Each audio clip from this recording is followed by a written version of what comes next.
श्रीपरमात्मने नमः। अथ पञ्चमोऽध्यायः। कर्मसन्न्यासयोगः।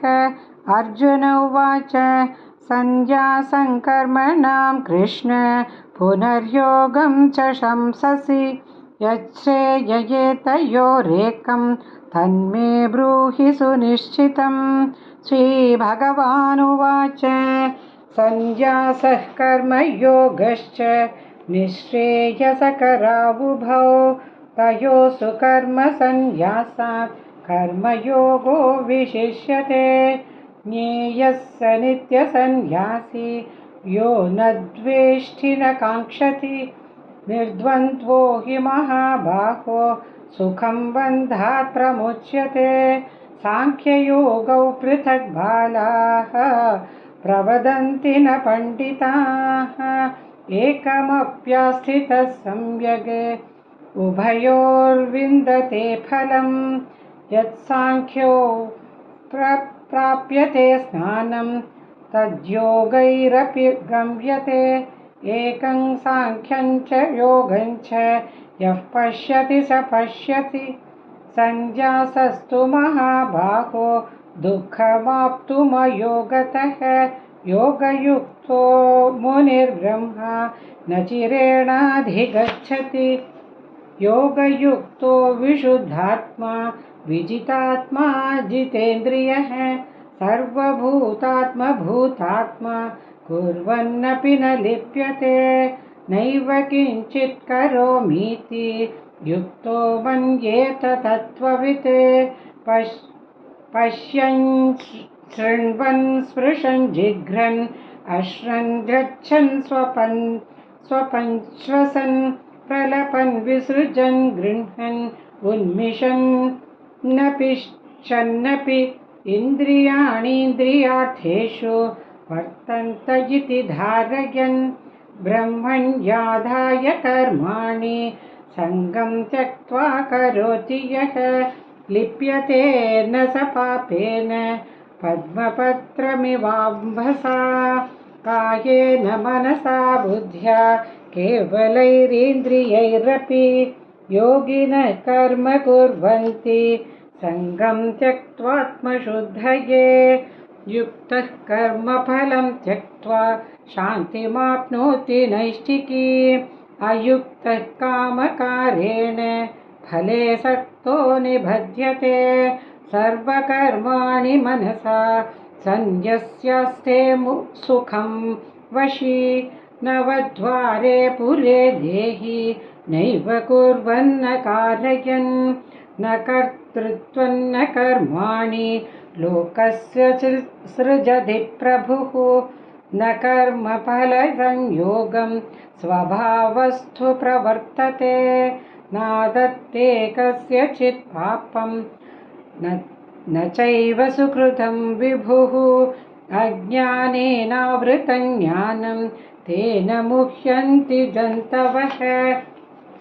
ज्ञानेन तु तदज्ञानं येषां नाशितमात्मनः तेषामादित्यवज्ञानं प्रकाशयति तत्परम्।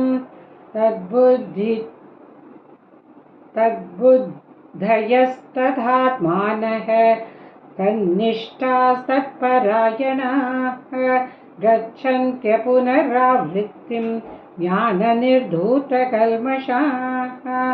विद्या विनयसम्पन्ने ब्राह्मणे गविहस्तिनि शूनि चैव श्वपाके च पण्डिता समदर्शिनः।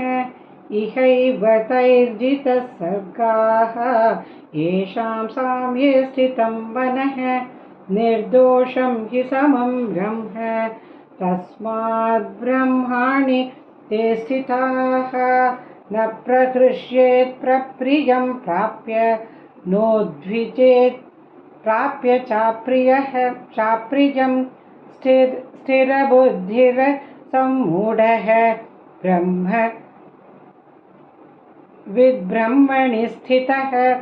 ब्राह्म्यस्पर्शेष्वसक्तात्मा विन्दत्यात्मनि यत्सुखं स ब्रह्मयोगयुक्तात्मा सुखमक्षयमश्नुते ये हि संस्पर्शजा भोगाः दुःखयोनय एव ते आद्यन्तवन्तः कौन्तेय न तेषु रमते बुधः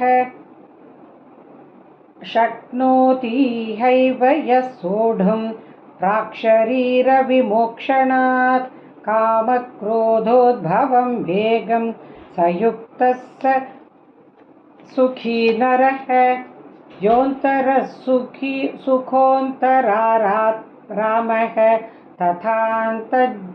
तथान्तर्ज्योतिरेव यः स योगी ब्रह्मनिर्वाणं ब्रह्मभूतोऽधिगच्छति लभन्ते ब्रह्मनिर्वाणं ऋषयः क्षीणकल्मषाः छिन्नद्वैता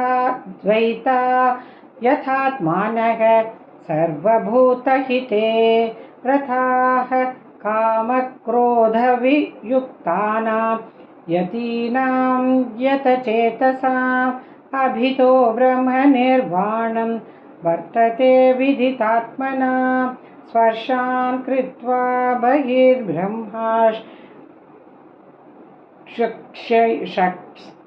क्षुक्षैवान्तरे भ्रुवोः प्राणापानौ समौ कृत्वा नासाभ्यन्तरचारिणौ यतेन्द्रियमनोबुद्धिः मुनिर्मोक्षपरायणः विगतेच्छाभयक्रोधः यः सदा मुक्त एव सः भोक्तारं यज्ञतपसां सर्वलोकमहेश्वरं सुहृदं सर्वभूतानां ज्ञात्वा मां शान्तिमृच्छति।